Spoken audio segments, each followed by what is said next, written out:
Alhamdulillah. Surah Al-Maidah nak.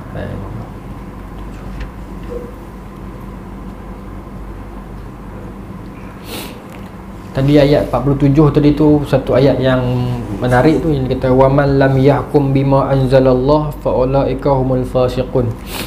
Ayat 47 kata tadi tu kan. Dan dalam surah yang lain kita akan jumpa ada 3 peringkat, fasiqun, kafirun, musyrikun. Dalam ni disebut fasiqun. Bila kita sebut tentang hukum Allah, macam mana saya nak keluasan hukum Allah ni hebat lah tuan-tuan. Saya nak piang tu. Baru ni kita mengajak bab bukan kat masjid lah, kat budak-budak kat sekolah, kata 5 ada bab qisas syariah ni, ada bab qisas. Maka dia mainlah perbincangan qisas ni, uqubat, akibat qisas dan sebagainya, kaedah dia punya kaifiat dia tu. Kemudian ada beberapa persoalan tentang qisas ni yang menarik, yang kalau kita dengar, kita sebut sekali qisas apa? Qisas ni bunuh balas. Qisas ni Al-Quran kata apa? Gigi dengan gigi, uzunun kan, telinga dengan telinga kan. Okey, baik. Tapi bila kita masuk dalam perbincangan yang dalam, katalah saya nak bagi satu persoalan kat tuan-tuan. Katalah kalau ada orang bergaduh, dia pergi kerat tangan kawan dia dekat sini, dia tetok-tetok putih tang ni. Ya, putih tang ni. Kalau kita hakim nak melaksanakan hukuman qisas kat dia, kat orang yang buat tu, kita tak boleh potong tang ni balik. Tak boleh, sebab dia akan memberi dia akan mendatangkan kesan yang teruk pasal dia bukan di sendi. Dia bukan di, kita panggil apa, sendi kah? Tempat yang melipat ni lah. Jadi dia kena cari sendi yang terdekat kat sini. Sendi yang terdekat lah dengan dia. Baik. Okey. Saya nak bawa tuan-tuan fikir. Saya umur 30, saya bergaduh dengan seorang pakcik ni, contohlah. Umur dia 80, 96 lah senang. Saya geram kat satu pakcik ni umur 96, bercakap banyak sangat. Saya umur 33, saya pergi tumbuk dia. Saya tumbuk dia, gigi dia patah 2. Baik. Kalau ikut qisas, dia kena tumbuk saya balik ke? Sampai gigi patah 2 balik ke? Ataupun macam mana? Sebab dia 96, gigi dia reput.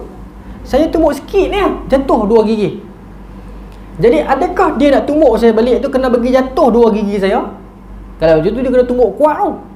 Ataupun dia kena tumbuk ikut daya saya tumbuk tadi tu, pelannya. Jadi gigi tak jatuh, tapi daya yang sama. Kalau pakai daya yang sama, tak match dengan ayat Quran tadi yang kata gigi dengan gigi, telinga dengan telinga tu. Tapi kalau tumbuk nak bagi jatuh juga 2 gigi, kita 32 ni kuat lagi, jenuh tumbuk kan. Jadi kaedah dia bagaimana? Sebenarnya ulama susun dah, saja saya nak buka persoalannya. Ulama dah susun dah. Ulama kata kalau anggota yang tak jelas, kemudian sukar nak sukat, maka kembali kepada takzir. Tapi saja saya nak bawa persoalan tu bagi kita renung tengok qisas ni tak semestinya. Hudud qisas ni bukan kata nanti buat, nanti terus kerat jari dah, terus kerat tangan, terus pancung, terus tak ada. Proses yang panjang sampai tahap tu lah. Baik. Saya baik. Kawan ni dia bergaduh dengan seorang kawan dia. Dia pergi tetak jari kawan dia. Baik. Kawan yang ditetak jari tu kebetulan jari dia 6. Kan ada orang jari 6. Dia ada 10 lagi, lagu mana nak jadi? Tetak jari lain. Jadi kawan ni nak tetak balik jari apa? Sebenarnya benda ni sebenarnya saja saya duk sembang budak-budak, saya cetuskan persoalan. Kemudian dalam syarat-syarat pelaksanaan qisas tu, yang mana kalau tak boleh buat kena kembali kepada takzir, macam organ yang tak jelas. Organ yang ataupun anggota badan yang tak jelas. Dia ada bahagian lagi tau, juruh ni kecederaan. Kecederaan ni kira lain. Satu lagi anggota kira lain pula. Dia macam tu. Contoh macam benda yang tak nampak di dalam ni, kelukaan yang di dalam tak nampak. Adakah kita kena balas qisas dengan benda yang di dalam kau yang tak nampak? Kalau hari ni main dengan santau ke apa ke, jadi guna pula. Adakah boleh jatuh qisas? Sebab dia masih lagi dalam bab aduah adu, permusuhan. Kalau orang jual produk, lepas tu contohlah dia jual produk, makan benda jadi elok. Dia makan gigi dia gugur. Ataupun telinga dia putui. Kan? Adakah masa tu kena jatuh qisas kat kawan yang jual produk tu? Dia bincang lah. Maksudnya kalau ikut tak jatuh lah, sebab kalau qisas ni dia kena adu, dia kena permusuhan. Dia kena hirabah, kena ada jenayah lah. Dia bukan macam jual produk tak sengaja terkena, tapi dia tu still kena takzir. Tapi nak habaq kata, luasnya hukum Allah ni, luasnya hukum Allah ni, yang kita dah kena mula dah usaha ke arah itu.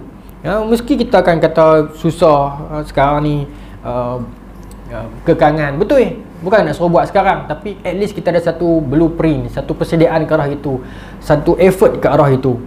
Kena mula dah. Sekarang kita dah pegang kerajaan, dah tunggu apa hari, buat lah.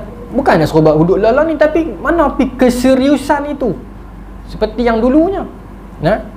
Kena ke arah tu dah. Tak apa awak kata sikit no? Kena kata, tak kata tak boleh. No? Kena, tidak orang akan kata kita ni retorik. Buat satu meja bulat perbincangan, keluar satu blueprint ke apa ke. Ke arah itu kena dah. Tidak, kita akan jadi bahan kritikan sampai bila pun. Orang akan kata, pasal hukum Allah ni cantik. Kalau orang yang tak suka hukum Allah ni semua penjenayah. Sebab hukum Allah bukan main nak hukum semua orang. Orang yang penjenayah akan kena. Kita akan bincang dalam konteks moden, beban saksi misalnya, penyaksian orang fasik, penyaksian wanita, dua wanita sama dengan seorang lelaki. Dalam konteks moden ni macam mana? Saksi yang CCTV ni kira macam mana? Maksud saya, usaha yang kerajaan kena buat sekarang, benda-benda yang macam tu dulu selesai dulu. Tutup ruang fitnah untuk orang-orang liberal, sekular, pluralism nak petikai kita. Hampa nak buat hudud ni, ni macam mana ni? Sekarang CCTV ni kira valid tak? Perempuan kalau dia keluar jogging bagi-bagi, dia nampak orang sedang bunuh orang, dia tak boleh jadi saksi. Kalau dia sekat seorang, dia tak kuat. Macam mana dalam konteks moden ni?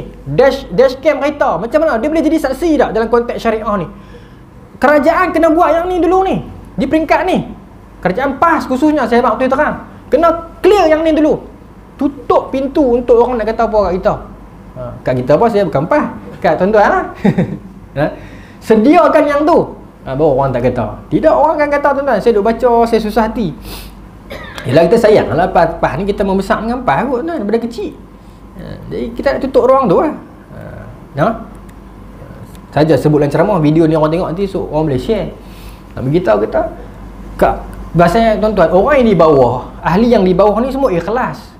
Kita berkawan dengan pakcik-pakcik yang dah lama dengan PAS ni, ikhlas. Mereka memang nak betul-betul. Jadi bila jadi begini, kita nampak tak apa nak sonok. Biar pasal kita tak mahu jadi modal semata-mata. Kita nak dia jadi perjuangan. Perjuangan hilang dah. Tuan-tuan, sikit-sikit parut. Baik. Maka kita nak sambung, tuan-tuan. Selepas kisah kita cerita tu, Nabi Ibrahim dia 2/4 tu kita berhenti. Nabi Ibrahim tinggalkan Hajar dengan Nabi Ismail tu kan. Kita bincang yang tu kan, bulan lepas kan. Maka mana pisau letak? Ni lunas. Baik. Maka kita masuk bab yang baru, bab 20, muka surat 198. Tajuk Nabi Ibrahim berhijrah ke Mekah bersama Ismail dan Hajar serta pembinaan Baitullah. Kita dah mula dah sikit tu, yang mana keluar ayat Zam-Zam itu kan. Kemudian Bani Jurhum lalu. Kita nak sambung yang tu. Baik. Saya ambil pada peringatan. Al-Bait pada awalnya berupakan tanah yang tinggi di atas tanah, seperti gundukan tanah yang diterpa banjir sehingga mengikis bahagian kanan dan kiri. Demikianlah keadaannya. Ibu Ismail terus berlanjutan tinggal di sana hingga sekumpulan orang Jurhum atau sekumpulan pengunjung Al-Bait melewati suatu jalan. Kemudian mereka turun ke lembah di Mekah dan melihat ada seekor burung berpusing di atas angkasa. Melihat burung-burung itu, mereka berkata, burung-burung itu pasti mengitari air yang ada di bawahnya. Kita yakin bahawa di lembah ini tentu terdapat air. Tak apalah. Bani Jurhum lalu kawasan tu, dan mereka memang sentiasa duk biasa lalu jalan tu. Dan kawasan Mekah tu kira orang lalu tak singgah lah, tak ada apa lah. Macam kalau di highway kita ni, kawasan belah Perak tu kan gelap, tak ada apa tu. Macam tu lah. Tak ada apa ni. Tiba-tiba dia duk lalu kawasan tu selalu. Tiba-tiba lalu kali ni ada burung duk terbang, duk musing tu. Maka dia berkata, burung takkan terbang kat kawasan tak ada air. Antara tanda-tanda kawasan itu ada air, ada burung terbang. Ini untuk orang yang duduk di padang pasir lah, petua dia, bos. Nah, maka mereka mengirimkan utusan bagi mengamati dan melihat lokasi itu. Ternyata mereka memang menemui adanya air di tempat itu. Utusan itu kembali dan memberitahu perihal adanya air. Akhirnya mereka beramai-ramai berangkat menuju tempat tersebut. Ibnu Abbas berkata, saat itu Hajar berada di sekitar air tersebut. Mereka berkata kepadanya, apakah engkau mengizinkan kami tinggal berdekatanmu? Iaitu duduk, wahai ibu Hajar, wahai ibu, dia tak kenal siapa kan. Kami duduk lalu kawasan ni lama dah, tapi memang tak pernah ada orang duduk pasal tak ada pokok, tak ada binatang, tak ada ayam. Tiba-tiba kami main kali ni ada ayam dan ada sumber air dan ibu duduk datang ni. Jadi boleh tak kami nak minta izin nak buka penempatan di sini? Maknanya Bani Jurhum ni sebelumnya depa ni nomad lah. Nah, pindah rendah, tapi ketika tu depa nak settle down, nak buat settlement kat situ pasal ada sumber air. Tetapi baiknya Bani Jurhum ini depa minta izin. Ya, depa minta izin. Nah, depa minta izin. Baik. Maka apa kata Siti Hajar? Hajar menjawab, ya boleh, tetapi kamu tidak berhak ke atas air ini. Ya. Boleh, tetapi kamu tidak berhak ke atas air ini. Dalam fi riwayatin, dalam riwayat yang lain, Siti Hajar kata boleh, tapi ayat ni aku punya. Baik, kita dah bincang lagi yang tu. Kenapa ayat ni keluar? Yang pertama, Bani Jurhum ni Arab. So dia merefer kepada orang Arab sekarang jugalah, termasuklah secara kiasannya orang-orang Saudi sekarang khususnya. Nak beritahu, Zamzam ni bukan hamba punya. Zamzam bukan kerajaan Saudi punya hak. Dia tak boleh jual dan bukan siapa pun punya. Nah, sebab Siti Hajar dah sebut Zamzam, air ni aku punya. Bila aku punya, Hajar tu mak Nabi Ismail, jadi mak Nabi, mak orang Islam, mak kita belaka. Maka air tu siapa punya? Mak kita punya. Jadi sebab tu orang tak boleh jual air Zamzam, kecuali depa cuma cas servis perkhidmatan. Tapi yang tu pun kena hati-hati. Takut dalam cas perkhidmatan tu ada untung atas perkhidmatan tu, takut jadi jual. Nak elak fitnah, jangan jual pun tak boleh juga. Sebab kadang-kadang orang di Malaysia ni dia memerlukan air tu untuk perubatan, tapi patut-patut padan. Masa kita duk jumpa sekarang orang jual yang Zamzam memang mahal. Perkhidmatan tak tahulah.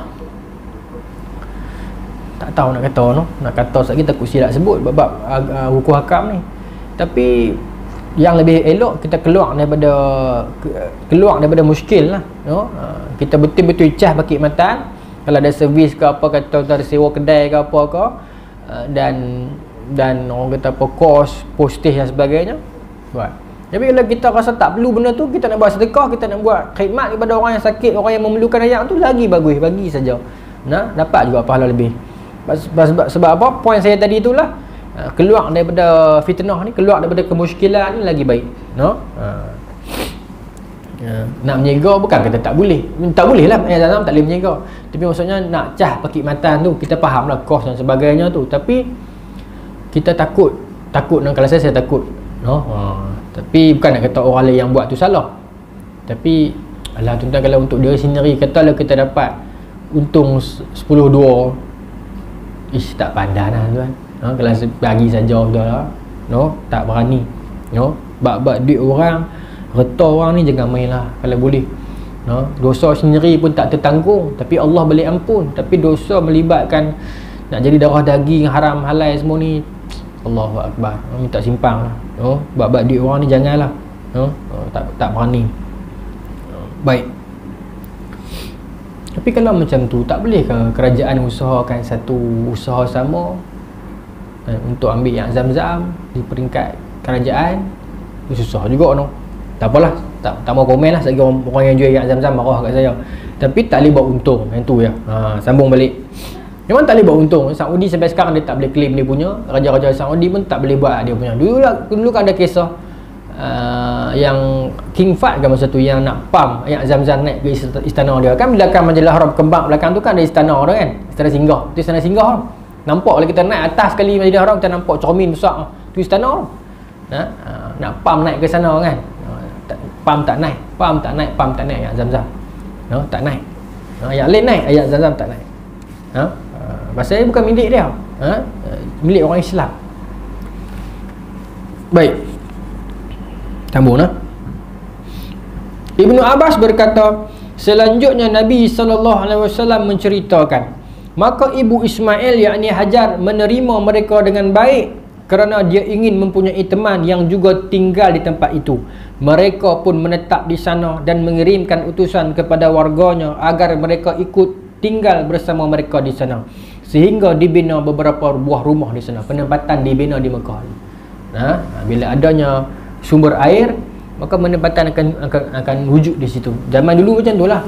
Sebab tu penempatan zaman dulu semuanya dekat lembah-lembah sungai.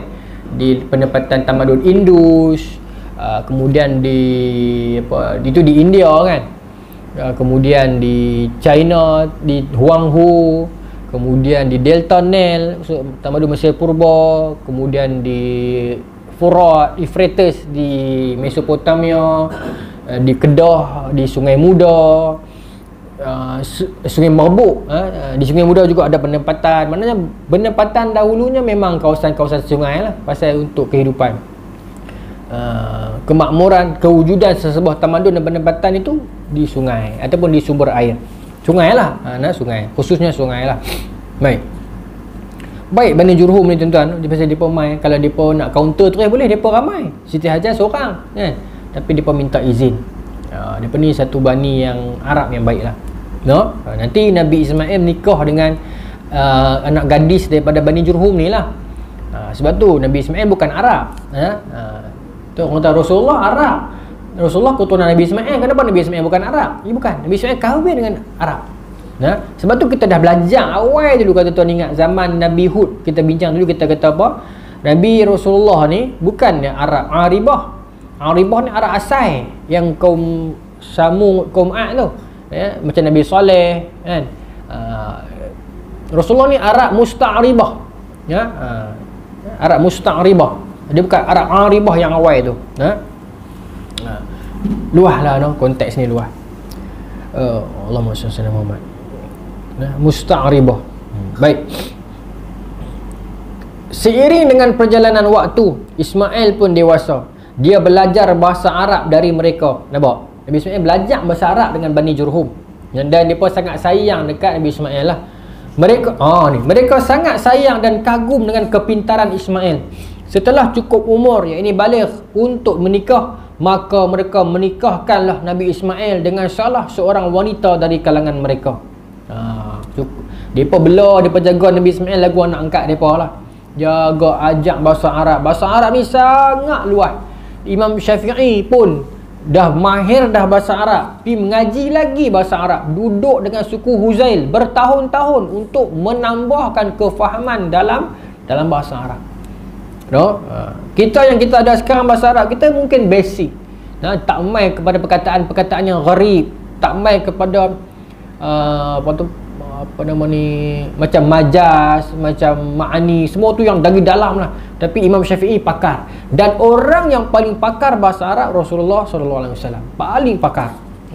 Tak ada lain. Sampai bila Nabi sebut apa-apa perkataan tu, sampai sahabat tanya kan, wa ma hiya ya Rasulullah, apa benda tu?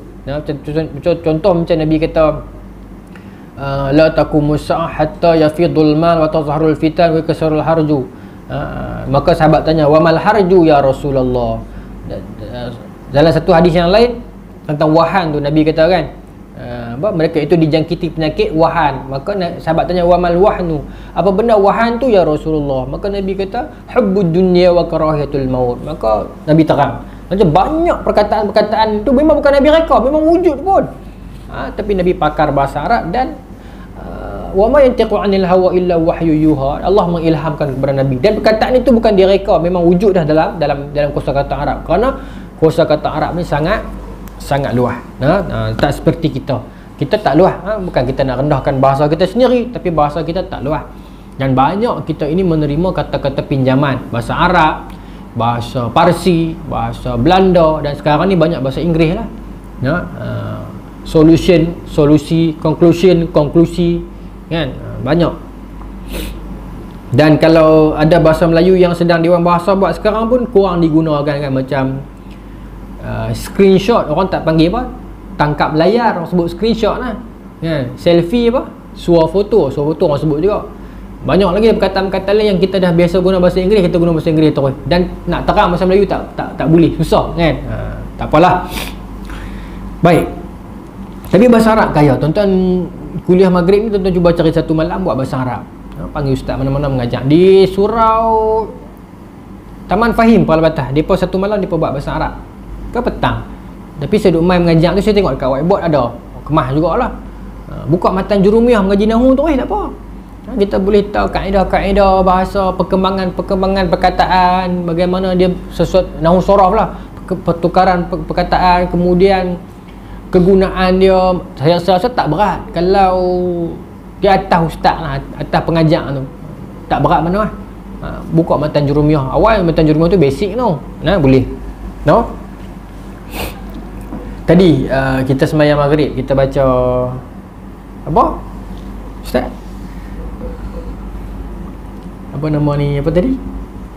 Allah. Alam Turkam kan dia? Apa tadi? Wal'as dekat kedua, dekat pertama. Ar-Ra'at al-Ladzi. Saya teringat ada satu hadis Nabi SAW. Sulaiman bin Yasir riwayat Abu Hurairah. Nabi Abu Hurairah cerita Nabi ni kan Rasulullah SAW iza sallal maghrib, dan Nabi hari ni panjang. Abu Hurairah cerita Nabi bila sembahyang zuhur macam mana, sembahyang asar macam mana. Bila sembahyang maghrib, Nabi, kata Abu Hurairah, Nabi akan wa yaqra'u qisar al-mufassil iza sallal isya wa yaqra'u biwasitil mufassil idza shalla subhi wa yaqra'u bitiwalil mufassil. Siapa ada dalam cerita bahasa Arab kan, saya nak cerita sikit. Al-Quran ini, bila ulama ulumul Quran bahagikan surah-surah Quran ini ada 4 bahagian. Ni Imam Suyuti juga cerita dalam Al-Itqan fi Ulumil Quran.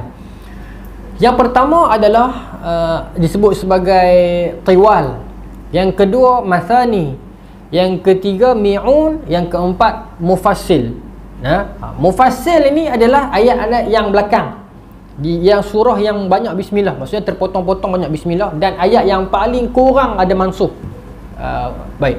Dan mufassil ni pula pecah kepada 3. Yang pertama mufassil tiwal, yang kita baca, yang saya baca hadis tadi itu mufassil panjang, yang bermula daripada surah Qaf sampai surah Hujurat sampai surah apa tak ingat, Was-Sama'i wat-Tariq tak silap saya. Kemudian itu yang panjang. Kemudian tiwalul awsat, mufassilu awsat, bacaan mufassal yang awsat, yang bermula daripada yang tadi itu sampai Al-Buruj, yang ni pula daripada Was-Sama'i wat-Tariq sampai Lam Yakunin, awsat. Lepas tu yang mufassal qisar bermula daripada bawah, daripada Lam Yakunin tu, ambil pada Izazul sampai Qul a'udzu birabbil nas. Itu sunnahnya begitu. Jadi maghrib Nabi akan baca mufassal qisar dalam hadis, iaitu bacaan surah yang mufassal kategori qisar. Ini Abu Hurairah sebut. Jadi tepat Imam baca itu tepat sana abang tu. Menepati sunnah lah. Tapi yang lain tak salah. Cuma saya kata bila dah terdengar dari itu, kemas. Menurut ilmu lah. Maknanya betul je lah. Maghrib Nabi akan pilih mufassil atau mufassal atau mufassil yang qisar, yang ambil daripada Izazul tu ataupun area yang tu sampai ke bawah maghrib. Sehingga kita boleh kempen di orang-orang taman kita, kami maghrib kami baca mufassal qisar, hampa mai lah. Hampa teman dengan kuliah pun hampa mai bagi ramai. Tak apalah, ke depan dia pemain sekali, 2 kali, 3 kali, pasal sonok kat main surah ni, lama-lama dia berdekat lah kuliah kan. Bagi surah main maghrib ni jemaah penuh kan, sonok juga. Aisyah Nabi baca awsat yang saya kata tadi tu, ambil pada Was-Sama'i wat-Tariq sampai Lam Yakunin, area-area tu lah. Ambil surah-surah apa saya pun tak ingat dalam pun gugusan surah apa. Subuh Nabi panjang sikit, tiwal panjang sikit, ya, area-area surah Al-Hujurat sampai Al-Buruj, Was-Sama'i zatil buruj tu, area-area tu lah kaedah tu. Itu ulama susun lah. Ulama susun yang kata mufassal tiwal ni yang mana, mufassal awsat yang mana, mufassal qisar yang mana. Tapi ungkapan itu memang daripada Nabi, sebab bukan daripada Nabi, daripada Abu Hurairah yang dia semayang belakang Nabi, dia tengok Nabi, dia perhati tengok, dia susun, okey, aku faham dah. Nabi maghrib area ni je Nabi baca. Oh, Nabi kena isyak area surah ni ya. Nabi kena subuh area surah ni. Kalau zuhur, Nabi akan panjangkan dua depan, ringkaskan dua belakang. Kalau asar, Nabi akan cuba ringkaskan secepat yang boleh lah. Maka Nabi hikmah dalam ibadah. Hebat. Alhamdulillah, saya dengar ni seronok. Baik. Sambung balik. Abang kata kaya tata bahasa Arab tu sampai ada perkataan-perkataan begitu. Baik, sambunglah. Maka tuan-tuan, lepas mereka bercadang nak menikahkan Nabi Ismail dengan salah seorang dalam kalangan mereka, tak apa, Siti Hajar ataupun Hajar masa tu pula meninggal dunia. Setelah pernikahannya itu tidak lama kemudian, maknanya lepas Nabi Ismail menikah, Hajar meninggal dunia. Dia hiduplah dengan isteri dia. Tidak lama kemudian Ibrahim datang untuk menziarahi isteri. Ustaz, Nabi Ismail menikah dengan bini dia, Hajar duduk ada lagi, dia pun duduk sekali dah. Kalau orang perempuan dia tanya macam tu lah, menantu nak duduk dengan mak mentua. Seeloknya dia tak boleh ada dua perempuan dalam satu rumah. Bukan dua perempuan maksudnya anak beranak, maksudnya dalam bahasa Arab dia kata suri rumah ni apa? Rabbul bait, dia tuan rumah. Dia pun dia queen kat rumah. Jadi dalam peribahasa bahasa Inggeris dia kata apa? Tak boleh ada dua queen dalam satu rumah. Nanti dia akan masam juga. Tapi tak tahulah. Saya sokong jugalah benda tu kan, pasal tapi itulah nak kata pun tak boleh. Sebab kadang-kadang ada yang mak mentua dengan menantu yang masuk kepala, kan? Kok mana pun, bagi saya lah, kok mana pun atas suami tu ataupun anak tu, kepintaran dia, kecerdikan dia, kehikmahan dia, tapi dia kena ada usaha lah untuk bawa keluar bini dia. Tapi dalam sementara dia nak stabil tu, dia lah kena hikmah banyak. Hikmah banyak, menyantuni mak dia macam mana, menyantuni bini dia macam mana, dia lah yang kena punya peranan sungguh. Kalau dia sengap, dia tak jadi. Tapi seeloknya kena bawa keluar juga nanti, pasal isteri dia ada hak dia. Tapi mak kita pun dia tak boleh tinggal. Baik. Sebab zaman sekarang kan nak beli rumah mahal-mahal, banyak anak muda menikah duduk dengan mak pak dulu, kan? Tahu nak stabil kan? Baik. Dan saya jumpa di setengah tempat yang saya pergi ceramah, bila saya tanya, bukan kata seorang, kadang abang menikah duduk situ, adik menikah pun duduk situ, rumah kecil, lungguk tu semua. Yang tu yang dia akan main masalah sosial lepas ni tu, kan? Dia buat macam mana tekanan ekonomi, tekanan semua ni apa jadi lagu tu. Rumah banyak, harga mahal. Baik. Maka saya tak tahulah Siti Hajar duduk Nabi Ismail duduk sekali ke tak. Tak sebut, saya tak berani kata lah. Tak fikir lah betul tu, dalam sangat tu. Sebab kadang-kadang dia pun ditanya bukan apa, dia pun nak pasang kat dewa. Kan? Dia pun nak kenal kat dewa. Tengah orang lagu tu. Tapi saya jenis, saya tak berani. Tak tulis, saya tak berani kata. Tak berani kata benda yang tak tahu. Baik. Lepas Siti Hajar tak ada, Nabi Ibrahim datanglah untuk menziarahi isteri dan anaknya dulu yang pernah ditinggalkannya. Maka Nabi Ibrahim mai, kisah ni glamour ni. Ada dalam sirah. Nabi Ibrahim mai nak pergi ziarah anaknya Nabi Ismail. Nak pergi ziarah. Maka bila Nabi Ibrahim sampai, Nabi Ismail tak ada, keluar pergi berburu. Maka Nabi Ibrahim bertemu dengan nantu dia lah, bini Nabi Ismail. Maka dia pun bertanya kepada isteri Ismail, ke mana pergi Ismail? Bini dia tak kenal siapa pak dia ni kan. Siapa pak mutua. Tuan-tuan tengok dah gambar anak mami zaman dulu, cara kerama. Anak mami, menantu mami, cucu mami, arwah PE apa semua tu kan. Ada yang PE pergi kedai Farouk anak dia tu. Kedai Farouk tu jual seluar jin, kan? Markah Farouk Husin tu duk jaga kedai tu. Maka PE mai duk roti tak bawah. Markah ni tanya, "Pak cik nak beli apa?" Dia buat tak tahu kan. Dia nak test bakal menantu.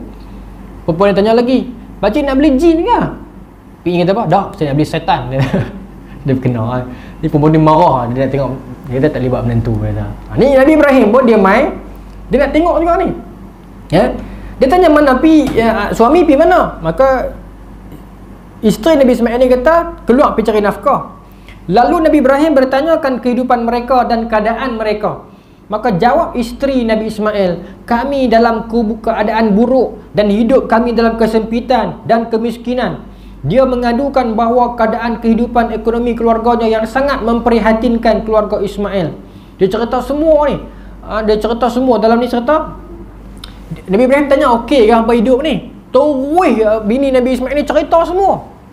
Yang ni nak misbah dengan dunia sekarang, Facebook lah.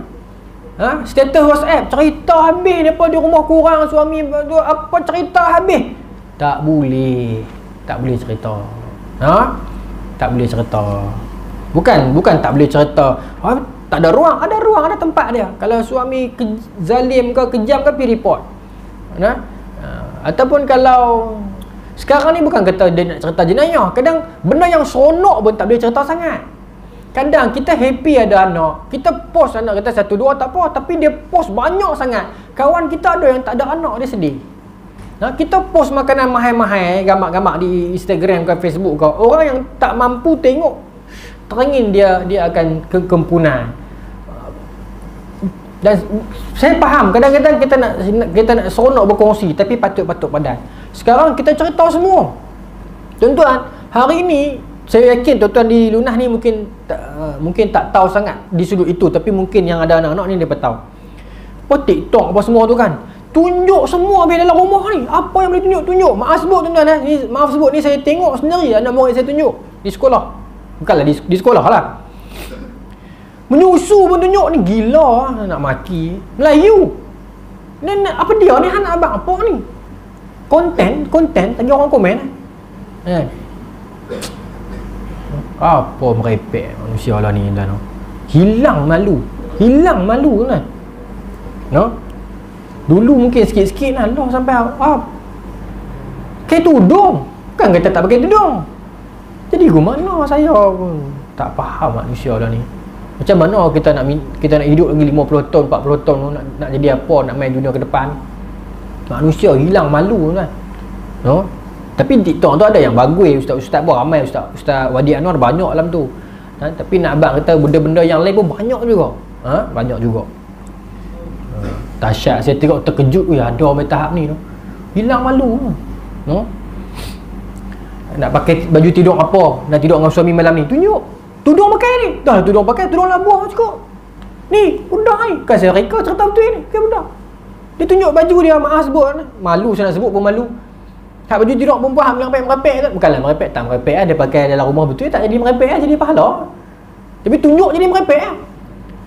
Tak saya dalam surau tak boleh fitnah. Bukan dalam surau, dalam bumi tak boleh fitnah orang kan. Tak boleh fitnah, tak boleh reka cerita palsu. Ni cerita betul ni. Saya tengok dia pun tunjuk. Dia tak tunjuk dia pakai, tapi dia ambil gambar macam ni, kat baju tu duduk atas katil. Kawan ni perempuan ni pakai purdah ni. Geram tu contoh ni. Baju ni apa tak baju perempuan tidur dengan seksi-seksi tu. Ambil gambar tunjuk atas katil. Tu tulis kan nak pakai malam ni dengan habi. Kepala otak geram. Hang pakai purdah, memang hang tak pakai, tuan-tuan faham? Memang dia tak pakai, hang tu tunjuk ke orang. Tapi dapat apa buat benda ni? Lah ni perempuan yang tak pakai purdah dia lagi malu daripada perempuan yang pakai purdah. Bukan semua lah, tapi hakikat dia begitu. Orang yang pakai purdah ni dia rasa aku dah tutup dah, jadi aku boleh buat apa saja. Aku tutup hidung dah, aku boleh buat apa saja. Bunyi tu kesianlah dulu mak-mak kita, kakak-kakak kita yang pakai purdah dulu ni, yang memang betul-betul jaga ni. Purdah tu pakaian siapa tu? Tu pakaian para isteri Nabi, mak-mak kita tu. Tiba-tiba kita hari ni kita nak angkat sunnah tu, kita bawa cara yang tak kena.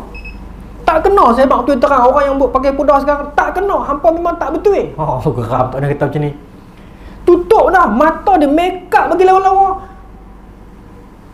Tak tercapai falsafah tutup tu. Saya bang tu terang, perempuan kadang dia tutup ni, dia buat mata dia lawa, kita akan lagi berkenan nak tengok daripada yang tak tutup. Jadi dia tak sampai mesej tu.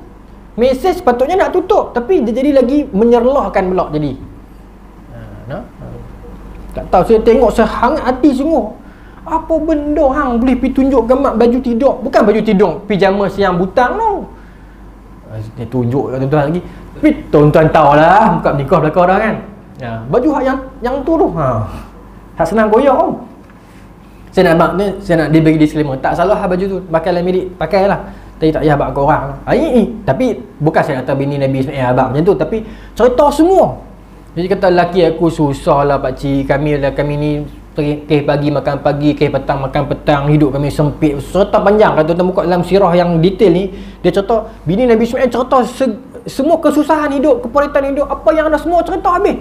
Sedangkan bini Nabi Ismail tak tahu pun Nabi Ibrahim tu siapa.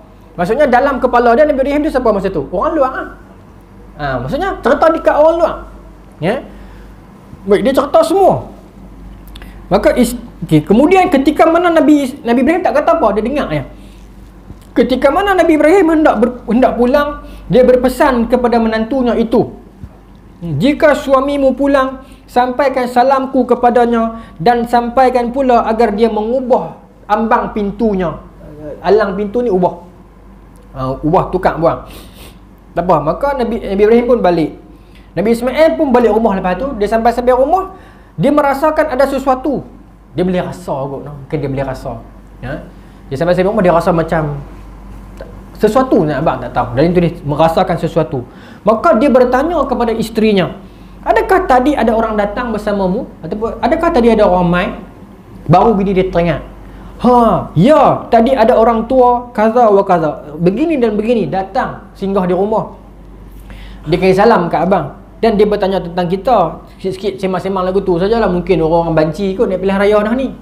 Ni saya tambah lah. Bulan 9 kan tuan-tuan, tak tahu. Maka Nabi Ismail dah tahu dah, orang ni aku tahu dah siapa ni. Maka Nabi Ismail tanya, dia mesti ada pesan sesuatu. Ada tak apa-apa yang dia pesan? Maka bini dia kata, ya, benar, betul dia ada pesan. Dia menyuruh menyampaikan salam kepadamu dan menyuruh kamu agar menukar ambang pintu rumah. Maka kata Ismail, sebenarnya dia ialah bapa aku Ibrahim. Dia menyuruh aku menceraikan kamu. Maka kembalilah kamu kepada keluarga kamu.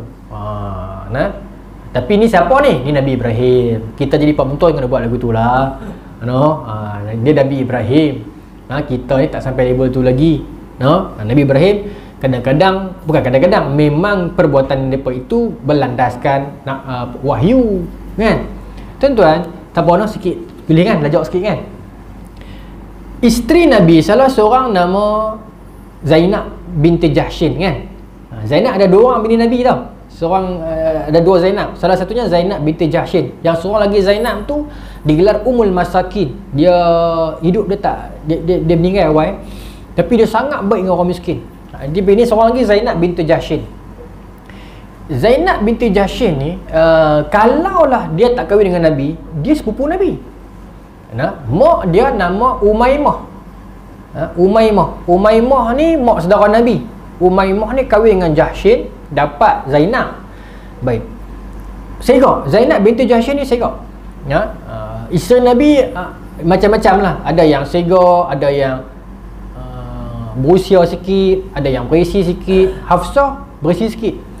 Dan kisah kecemburuan isteri Nabi pun menarik juga, unik juga. Masa Rasulullah SAW kahwin dengan Zainab yang meninggal tu, Zainab tu, Siti Aisyah cerita dekat Hafsah, kau tengok tak bini baru Rasulullah segak? Hafsah kata, aku tengok tak segak pun. Maksudnya biasa, biasa. Pernah satu ketika lepas Nabi kahwin dengan Sofiyah binti Huyai Al-Akhtab tu kan, dia orang Bani Israel tu, anak Huyai Al-Akhtab. Sofiyah ni segak kan, Bani Israel memang segak. Segak memang segak, tapi dia rendah. Dia segak perempuan yang rendah tapi segak. Aisyah berasa juga, Aisyah segak tinggi. Maka dalam hadis sebut, Aisyah pernah kata kat Nabi, bukan kata setengah-setengah sembang dengan Nabi tu, nak ambil hati Nabi. Maka Aisyah kata, ya Rasulullah, Aisyah tu segak, Sofiyah tu segak juga no, tapi dia terani lah. Dia tunjuk dengan tangan cuba Aisyah, tapi dia terani. Ada orang kata body shaming, macam tu lah lebih kurang macam, tapi dia terani lah. Rasulullah marah kan.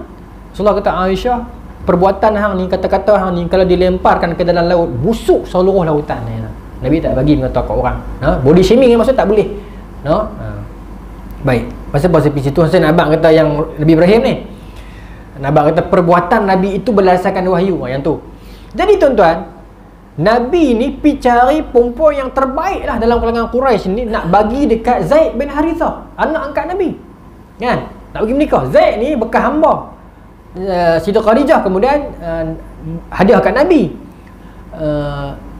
Selepas Qasim meninggal, anak sulung Nabi yang mula tu, anak Nabi Qasim, lagi Ibrahim yang last sekali, Qasim, Fatimah, betul, Ummu Kulsum, kan, apa namanya, Ruqayyah, Abdullah. Nabi dapat masa selepas kerasulan Nabi dapat Abdullah, tapi meninggal juga.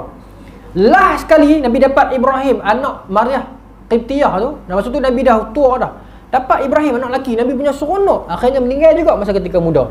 Ya, tak apa. Tapi maksud apa ni saya nak dia nak cerita banyak sangat, nak ligan masa jadi kalut. Lepas saya cuba pelan sikit tempoh saya. Baik, saya nak habis cerita yang tu juga bagi faham juga. Sebab saya nak bagi orang faham yang kita bukan Ibrahim yang tu. Saya nak bagi yang tu. Okay? Pasal kadang-kadang dia guna point tu, nak hukum menantu, nak hukum pak mentua ni. Tengok Nabi Ibrahim boleh buat. Nanti saya nak cerita ni dulu. Maka sebab saya main mengajak dia, saya bukan main bersyarah. Kalau bersyarah ni saya cakap habis ya. Tapi kalau mengajak saya kena set dalam proses, saya kena bagi orang faham. Baik. Pasal itu akan jadi amanah pada saya. Baik. Maka tuan-tuan, Nabi pergi cari seluruh cara yang paling terbaik, yang paling segak, keturunan paling elok, yang keluarga pun baik-baik, maka dapatlah sepupu Nabi ni lah Zainab ni.